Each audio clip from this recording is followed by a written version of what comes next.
The second fault line we are going to talk about and expose is the one that runs through Europe, Russia and Ukraine more specifically.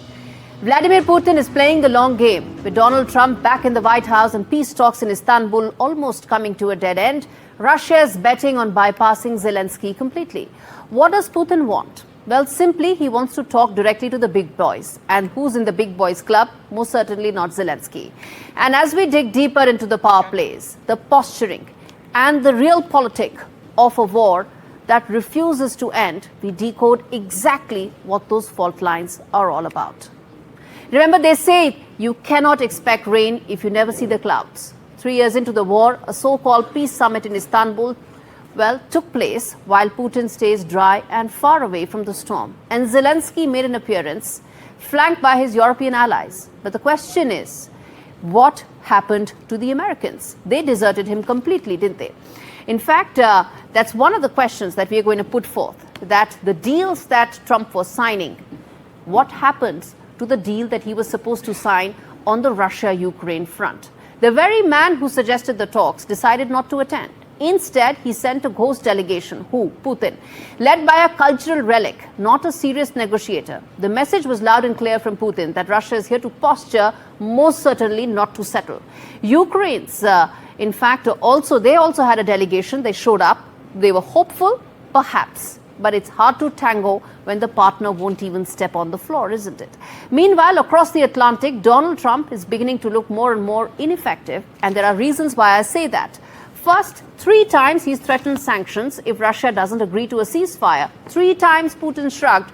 Trump's latest move, staying 4 hours away in the Gulf, sealing business deals instead of actually the peace deal that he claimed that he could actually get in 24 hours. If this is what friendship with Putin looks like, if this is what friendship with Trump looks like, is Zelensky better off with enemies, is the question. Trump's floating a meeting with Putin, but unclear when. Even as the grinding war, viewers, takes 5,000 lives every week. On the ground, bombs keep falling while leaders dance around diplomacy. Civilians die in the dirt. The Istanbul summit was meant to stop the bloodshed. Instead, it became a backdrop for egos and empty seats. Putin's playing the long game. Trump's playing catch-up. And Zelensky, he's playing defense, isn't he? Politically, militarily, and emotionally as well. With the world watching, but not stepping in. If peace is a poker table, then right now it's clear Ukraine's not holding the cards, isn't it? And viewers, in the end, it's not just a diplomatic failure. It's a dangerous signal that Putin believes he can actually wait out Ukraine, brush off Trump, and bend the terms of peace to what he wants to. The Istanbul summit was never really meant to succeed, but just to show who's really pulling the strings. And the answer to that you'll find in this report.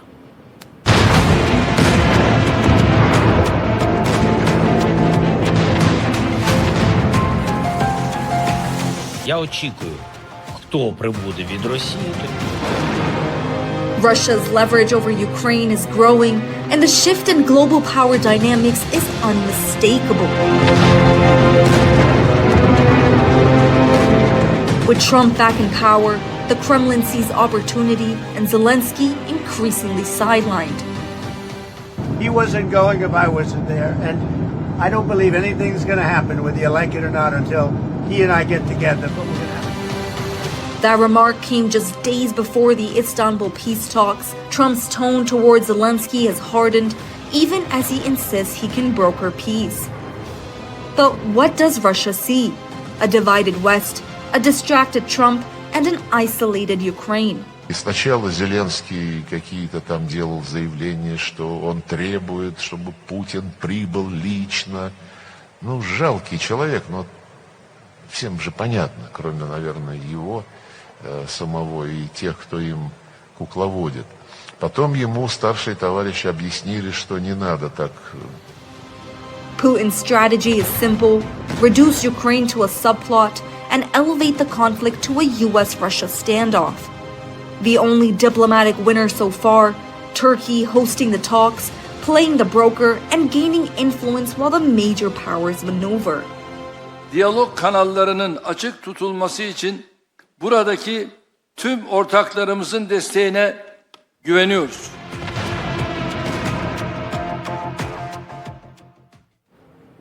With Donald Trump pushing for a bilateral summit and Putin refusing to meet anyone but him, Ukraine risks becoming a footnote in its own war. And if that happens, Russia will have already won without conceding a single inch, or at least that is what it looks like. And to talk more on that, I'm joined by, in fact, Ms. Dasha joining us live from Moscow to understand what's really at play. Ms. Dasha, there's an important phone call that will take place between Donald Trump and Vladimir Putin. But given how much of a non-starter the Istanbul Peace Summit was last week, it seems few people have high expectations.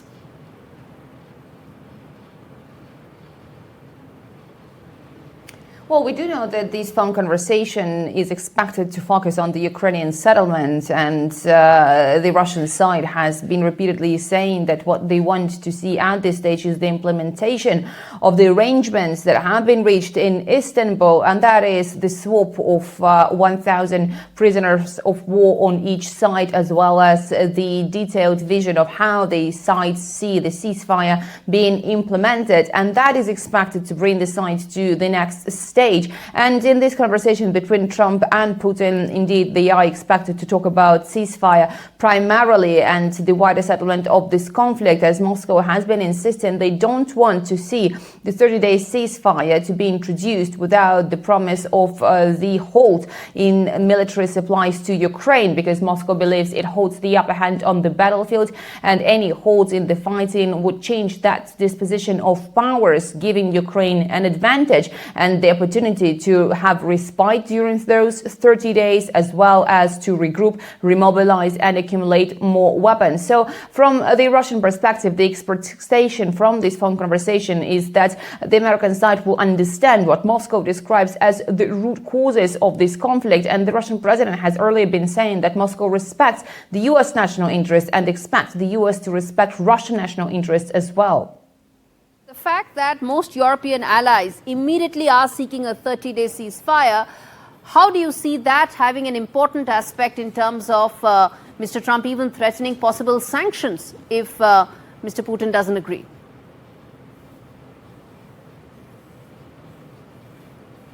Given the past rhetoric we have been witnessing from the Kremlin, Moscow is defiant of those sanctions, suggesting that the Russian economy has weathered the storm of those sanctions. Although there are indicators like the increased key interest rates, which is at the record high, that are pointing to the fact that the Russian economy is experiencing the signs of not doing well, although it is quite good for the economy that is under so many sanctions. And the Kremlin is likely to say that, okay, you can introduce more sanctions, but what matters for Russia at this stage is to achieve the goals of what Moscow describes its special military operation in Ukraine by military means. And the Kremlin has also been insisting that it has the capacities at hand to achieve those goals militarily and to ensure that Russian national interests are very well secured. And Moscow wants the peace to last for the generations to come, not to put some sort of band-aid that could result if the Western countries pressure for their solution, ignoring the Russian side. 3 years into the war, nobody wants band-aids. People want long-term solutions. Thank you so much, Ms. Dasha, for joining me live from Moscow. Well, viewers, let's take the blinkers off. Vladimir Putin didn't attend the peace talks in Istanbul because he didn't have to. This is not diplomacy. This is theater. And in this play, Putin is both the director and the lead. He wants the stage cleared. No Zelensky, no distractions, most certainly none of the other European allies. Just him and Trump, face to face, trading the future of Ukraine like it's a bargaining chip in a poker game, or at least a larger, expansive US-Russia relationship, with Ukraine being only one of the aspects. As for Trump, well, some would say he's actually playing into it, tweeting about ceasefires, threatening sanctions, but never following through. He's bluffing at a table where Putin already holds the cards. Remember, holding the cards is very important for Donald Trump. The Istanbul talks failed because they were never meant to succeed. They were a smokescreen, a diplomatic dance around the real issue. Putin wants to talk to Washington, not Kiev. The phone call between Trump and Putin may set the stage for a possible peace formula. But don't forget, Putin is pulling the old Russian move. He is exploiting all the fault lines that exist in Europe. Everyone wants peace, but everyone wants to stand behind America, behind Trump. And Trump does not want to be the one standing in the first. And that's really what the big issue is. So Putin is pitting allies against each other, trying to stall the battlefield, whisper sweet nothings to the White House while bombing Ukraine. There are entrenched positions on both sides. Zelensky does not want to concede any territory to Russia, start talks only after a 30-day ceasefire. Putin wants the talks without any ceasefire. It means that he wants to keep the military edge, build on it, and speak from a position of strength. If the phone call leads to a plan, it will possibly be a breakthrough. But will it lead to a complete end to Europe's longest war since the Second World War? No one knows. And that really is one of the biggest fault lines in Europe.